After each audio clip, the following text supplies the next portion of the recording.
Good morning! Monday, July 22. Pag na-deliver yung tubig, yung sa amin, dun lang sa harap Wag na dun sa gilid. Okay, thank you. Alis muna ako. Ngayon, Lunes, July 22. So, susunduin natin si Pixar sa bahay ng lola niya. Kasi ganito nangyari, no? Kanina, pumasok siya sa school. Ano na nga pala ngayon? Ganito, no? Para maintindihan nyo. 9:40 ng umaga. So, gumising kami ng maaga dahil first day of the week sa school. Yun. So, sumabay siya sa driver ng in-laws ko para ihatid siya sa school. So, on the way sila sa school, nag-announce yung school nila na suspended yung class, no? Dahil may bagyo daw. So, i-check ko kung anong bagyo yan, eh. Feeling ko bagyo or low pressure area yan. Usually naman ganun dito, no? So, yun. Anyway, kinancel nila yung klase on the way si Pixar sa school. So, in-advise na lang namin si Kuya Cesar yung name ng driver ng in-laws ko. In-advise namin si Kuya Cesar na dumiretso na lang muna sa bahay ng in-laws ko. Doon na lang muna si Pixar. Yan. So, yun, pinutol ko yung sinasabi ko. Init eh. In-start ko muna yung kotse para ma-start ko na rin yung aircon. So, yun no. Nasaan ba yung huling sinasabi ko? Yun, pinadiretso muna natin si Pixar sa bahay ng in-laws ko. And ngayon, pupuntahan ko na para sunduin, no? So, today kasi, may pinag-usapan kami over the weekend. Na nangako ako kay Pixar na dadalhin natin siya sa... Ay, sandali Good morning! Nandun na yung mag-aano ng tubig. Anyway, ayun, napuputol yung sinasabi ko. So, yun, susunduin na natin si Pixar ngayon dahil over the weekend, nangako ako sa kanya na dadalhin ko siya sa bagong Kidzona sa South Mall. So, whether may pasok na tuloy yung classes na today or not, which is hindi nga ngayon, no? Kung natuloy naman yung klase niya, susunduin natin siya and then dediretso tayo ng South Mall para dalhin siya sa bagong Kidzona kasi gusto niyang matry. So ano yun yung nasama ko yun sa vlog last week. Pumunta kaming South Mall para magpa-picture taking lang siya ng 1x1 and 2x2 and may konting bibilin sa National Bookstore. Nadaanan namin yung Kidzona. Yung moment na yun, gusto niyang matry yung sabi ko, wag muna dahil kakagaling niya lang sa sakit, no? Baka mabinat siya or ma-fatigue na naman yan. So sabi ko, next time promise schedule natin, which is ginawa namin over the weekend. Yun, ngayon ang schedule. So rain or shine, sabi ko tuloy kami today, which is ngayon mas siguro ang naging positive side naman nung na-cancel yung classes nila ngayon is yan, mas mapapaaga yung pagpunta namin sa Kidzona. Ayun, hindi na later on after ng classes niya. So, ayun, yun ang pakay natin ngayon. And by the way, speaking of yung weekend, no? Usuals naman kami ng weekend. Nag-deliver tayo ng Ready Hit Go. May mga onting orders from Team Selpan. And that's it, no? So, ang huling vlog ko kasi medyo malungkot yung huling vlog ko, no? Yung nangyari nga po sa aso namin si Lola. And si Lola naman po, nailibing na po namin. Pakita ko lang po yung onting highlights. Nilibing lang po namin sa harap ng bahay namin. Kasi sa harap po ng bahay namin, may lupa doon na pwede kang maghukay. And then doon namin siya nilibing. Kasi actually doon naman po talaga nakatira si Lola sa bahay namin na yun, no? So, bumalik lang siya sa kanyang original bahay. At doon na namin siya, doon na yung final, niya talaga, pinaka-final resting place niya. So, ayun, ito pala yung clip. Hindi, makalimutan ko. Ito pala yung clip. Sige, libing mo muna, makikita naman yung mukha eh. Bye, Lola. Ngayon yung mukha, Jibs, oh. Buksan mo muna. Yan si Lola. Bye, Lola. Thank you. Thank you for 13 years. 13 years. 2011, di ba sabi? 13. Thank you sa 13 years. 14 lang kasi ang ano, sa 13, 14. Yan. And thank you, nakinig ka, nagpaalam ka na. Sabi ko magpahinga. Sabi ko kapon magpahinga na siya eh. Hirap na siya eh. Sige, Chi, pwede na. Tanggalin mo na yun. Ano, Hindi. towel. Hindi na? Hindi daw, hindi. Ha? Bakit? Ewan ko, eh, alam ni Richie eh. Yan yun. Oh? Towel ni na mama yan.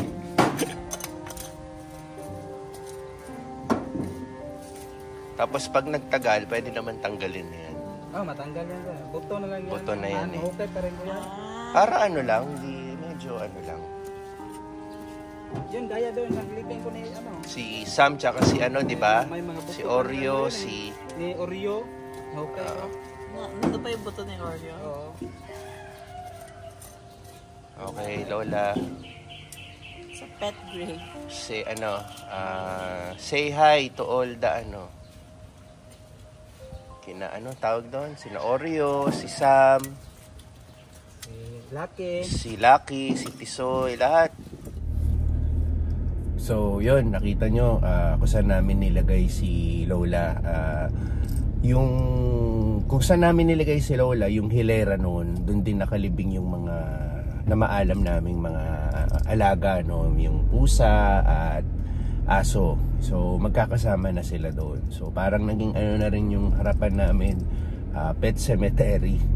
So anyway, at least 'di ba, kasama pa rin namin sila hanggang kahit wala na sila. Alam lang namin nandun sila, 'di ba? So okay, on the way na tayo. Sunduin na natin si Pixar. And speaking of ano pala, no, na 'di ba na-cancel yung klase nila. Gloomy yung weather today. Wala pa akong nakikitang ni ano ng araw, no. Siguro yun nga, no, kaya nila kinancel para prevention din, kasi usually naman pag kung kailan ka nasa school na, no, kung kailan ka nasa school, doon na biglang susungit yung panahon, doon na magpapakita yung bagyo or low pressure area, which nagpapahirap kung susunduin na yung mga estudyante. So tama lang din na kinancel na agad nila para iwas aberya na, no, sa pagsundo sa kanila. And syempre hindi lang naman sa pagsundo sa kanila, uuwi ka pa sa kanya-kanyang mga bahay, baka yung mga madadaanan mong baha, 'di ba? So okay na rin yun. Na-announce nila ng maaga at nakakapag-desisyon sila ng maaga. So okay, kita-kits tayo sa Kidzona, sa SM. Pakita natin. Bagong renovate po kasi siya, kaya gustong-gusto ni Pixar. Before po kasi nasa ibang lugar siya sa SM and medyo maliit. Ngayon, mas pinalaki. So, i-check natin. Ayan po ang sitwasyon ng kalye. Yan nga, no, gloomy weather. So, hindi natin alam kung anong oras aatake ang bagyo. So, sana wag naman, no? Yun, sana lang.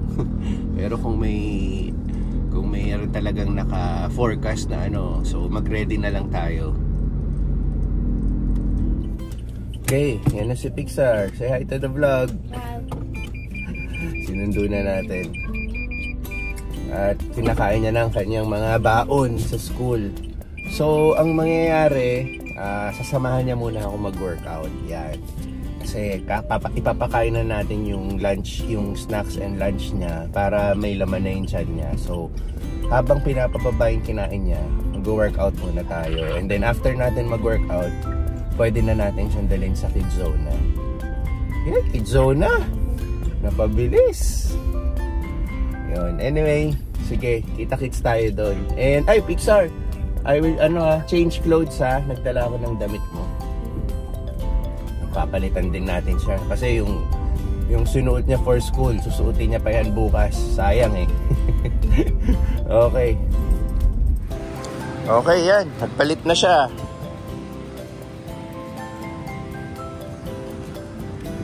So punta muna kami ng gym. Dinala ko na rin yung baon niya. Habang nag-workout tayo, kakainin niya na yung lunch niya para may laman na yung tiyan niya bago siya maglaro. So, sige.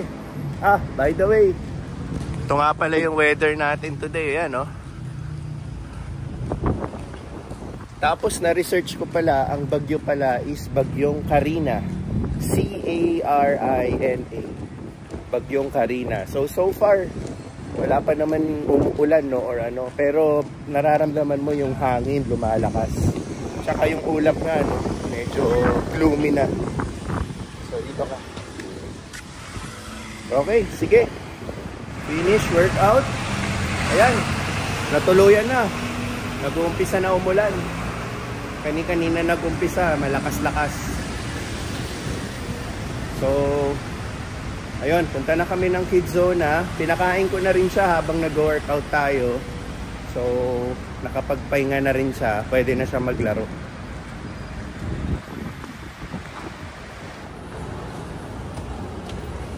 Yan, naka-ready na siya, oh. So, yung kids zone na dati, nasa lower ground floor. Ngayon, nilipat na siya sa second floor. So, mas malaki to compared dun sa baba. And, mas, yung, kumbaga, daanan ng mga crowd. Kasi before, medyo sa sulok siya sa baba, no? Kaya hindi masyadong pansin. So, iba talaga, depende rin kasi, no, ang isang negosyo, no? Kahit kilala, pag nilagay mo sa isang location na hindi ganun ka tao, hindi rin talaga pupuntahan, no? So, yan, punta na tayo. So, ito na siya. From here until here. Yan. So, i-check natin yung loob. So, ito pala yung rates niya. 1 hour, 260, 360, and 400 for 3 hours. Yan, may kasamang adult na. Pag gusto mo pang magdagdag pa ng additional, kung kasama yung parehong magulang, dadagdag ka ng 120. So, ito na siya. So, may mga events din. Pwede kang mag-party dito. So, ngayon, fill up muna tayo. Sir. The usual naman to, eh. Kailangan mo muna mag-fill up. Okay.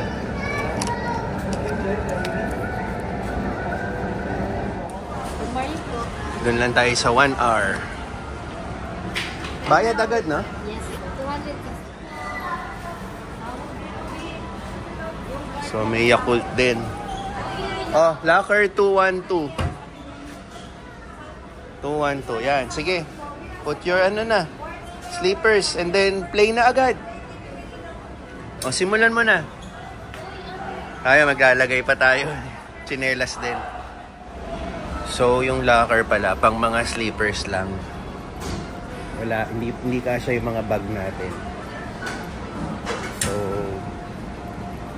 So dito tayo, simulan natin. Yan. So, hanggang dito na lang yung may sapatos. Then, start na. So, ito, sofa siguro, no? Pag aantayin mo yung anak mo. So, ito na.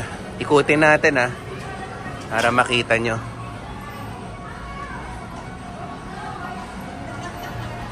Yan yung sinasabi mong zip line. Is that the zip line? Good? Sige nga, sample.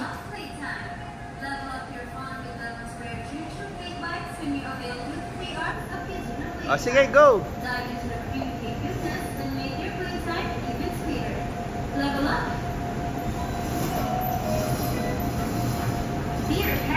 Yon. Okay, so ikutin natin.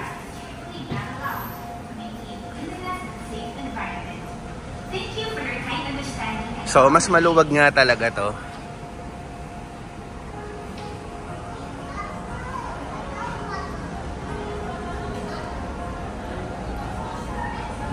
So, meron ditong Toy Master, ano ba to?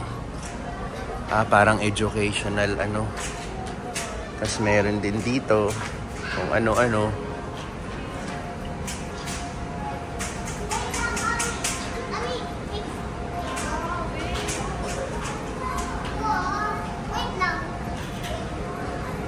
So dito, sand area, para ka nasa dagat. Yan. Tapos meron din dito dinosaurs.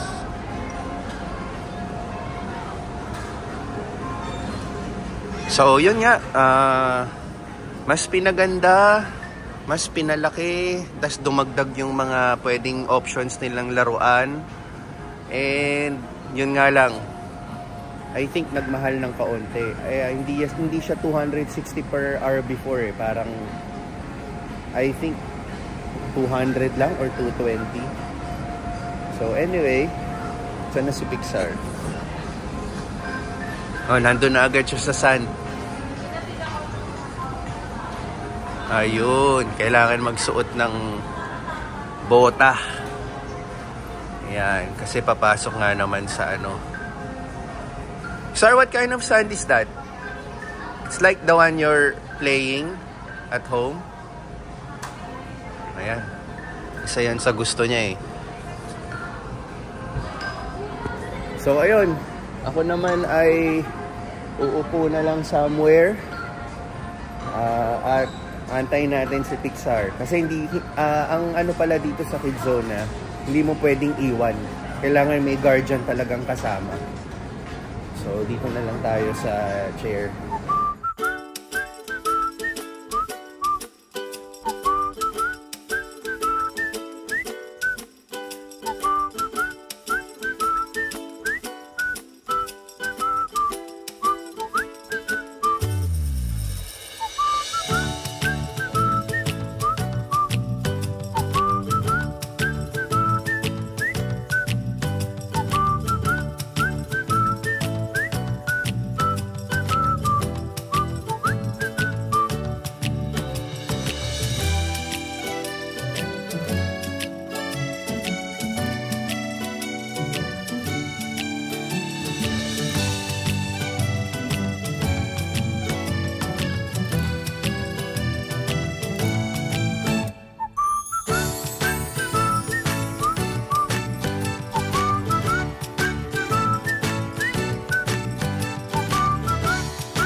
Okay na. Enjoy. So, next time ulit. Halika na. Merienda muna tayo. Like to eat snacks? Okay. Okay. There's a dip too. You know what dip is this? Green cheese dip. For your pepperoni nuggets. Pepperoni nuggets. This time, you have to and tissue. Okay? Go. Cream cheese. Mine is this. Good?